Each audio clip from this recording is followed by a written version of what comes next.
I'm here in beautiful downtown Pittsburgh, or at least I just was. Let's get the color balance so you can see the buildings. We got the big motor going from the houseboat Putson. Sky is beautiful. I'm of course out with the Cyclamatic CX2, and I'm out with that because my Nacto is still one-pedaled, which is unfortunate. But of course, one of my favorite things about this particular ride is how many native plants are along our public spaces here in Pittsburgh. They have intentionally planted out just an absolute ton of native plants along the waterways on these rails to trails setups. This is Aronia berry, Aronia melancarpa, I do believe, as is this and this and this and this. You can see they're relatively young plantings. On the farther end of this same path, there's really, really big ones down by Mr. Rogers. I don't know what this is. I don't know if this is native or not. But, oops. I have been, you know, of course, getting strange looks from passers-by for months now as I go through and collect seed for first identification of the plant itself, to see if it is indeed one of the native plantings, because some of these are older plantings than that. And then if they are, to see if I can add that. Oh, this is bottle brush plant. I don't really need that, but I'll take some. Another native. No edible properties to us, but you know, we're not the only ones that gotta eat. And really, really good root mass, and that's why they've planted it here, is to keep the river from tearing away the banks when it gets high, because a lot of times this upper deck at Alcoa is underwater, so that can cause trouble. And of course there's, I don't know, I think I'd take shrivelly ones. I think that's what I'd do, because those are at least definitely ripe. And yeah, so I already have an Aronia berry, but it's taller than this and still hasn't fruited, so maybe this is a better plant. So I'm in the lowest gear here, and I'll put you in my non-dominant hand so I still have a good brake. Hold on good and tight. Try not to have my fingers in the frame. And we'll go on a nice little electric bicycle ride. Low gear.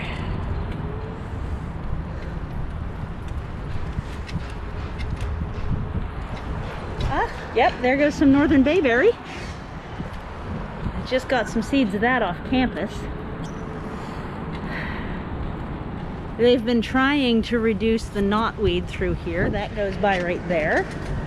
And in here we have honey locust and black locust cross as the cover, and then low growing, whoa, balance is hard. Low growing red buds on either side. That one's an invasive, that bush is an invasive. I've definitely done a lot of IDing work on the plants here.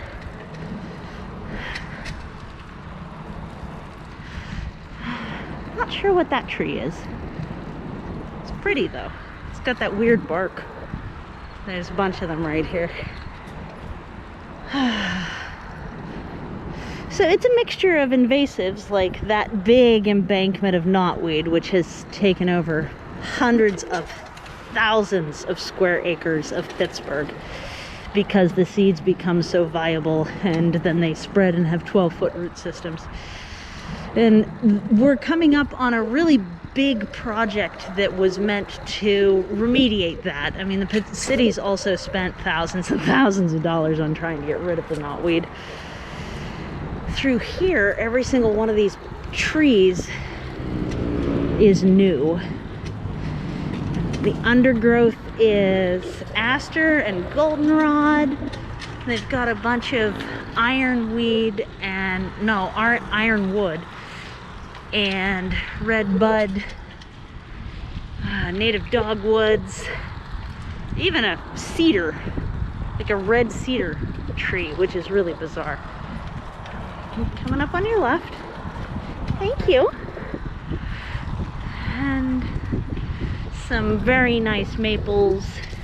Some Kentucky red buckeye. Isn't that strange? That's not native to here, but it's... So there's a little bit of a stretch as to what native is defined as. I'm also seeing various forms of different willows and older oak, obviously there. But they've done a really good job of pushing back the invasives through here and getting this stabilized. Really, really happy. I'm still in just straight up low gear. No effort, just kind of going at the speed that I'm going. You know, there's a big black willow that's kind of fallen onto the path a bit. We're coming up on a cleared tree project that's, oh geez, I may have had my hand over the microphone, sorry. We're coming up on a cleared tree project here. Having passed all those new native plantings, they also then went through and cut down a bunch up here. They look like they're trying to coppice or pollard them, but at the same time, I also kind of wonder if there was a crime.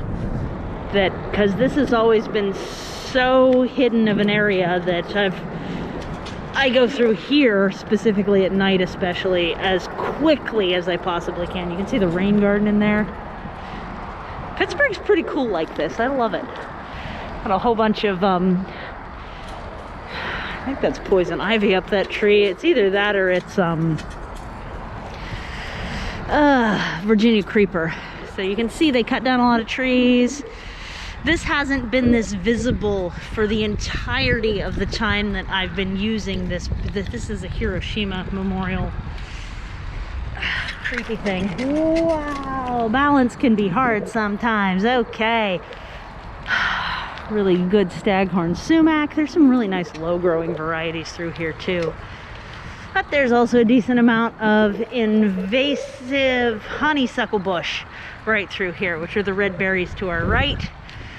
And that seems to be overtaking the entire understory in this section.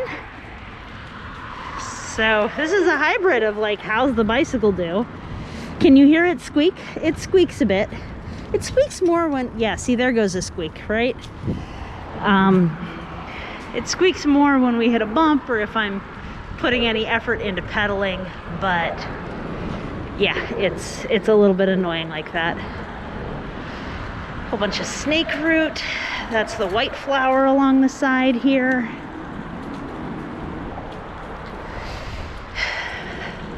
Hello. And more Virginia creeper, the red flower, or the red leaves up there. Whole bunch of Saskatoons up along here. A few different ash trees even, which is nice to see considering we had the emerald ash borer disaster. I'm gonna keep you pointed to the right here because there's cars and I don't know if we'd end up showing anybody's license plate. Got some new plantings there. Those look like more of that weird, why would you plant Kentucky, but okay, that's fine. They are definitely not native to this range, but I guess it's a little more native than some of the things that they've put in here. Some older crabapple type things going on there. And this is, oh, that one's kind of half dead. Can't tell what that is. I thought those were seed pods. We're coming up on the spot where I keep getting the seedless locust seeds, or thornless locust seeds. And right through here is where I got the precocious staghorn sumac. It's also where I got the botanical name for it is Indian hemp. Oh geez, I'm on the wrong side of the dang path. Okay, balance is hard. Hey, so, this has been a very fruitful ride. Basically what I tend to do is walk most of it. So yeah, I've just gotten the cuttings off of the black willow up there a bunch of times. Got some more of the, hi puppy, more of all kinds of stuff here, but more of as well the knotweed, terrible stuff. Yeah, it's everywhere. Usually it takes over an entire embankment. They really have been having to spend a ton of money to try and, here it is again, get it under control. And there, and here. Also coming up on a good place for blackberries. Here.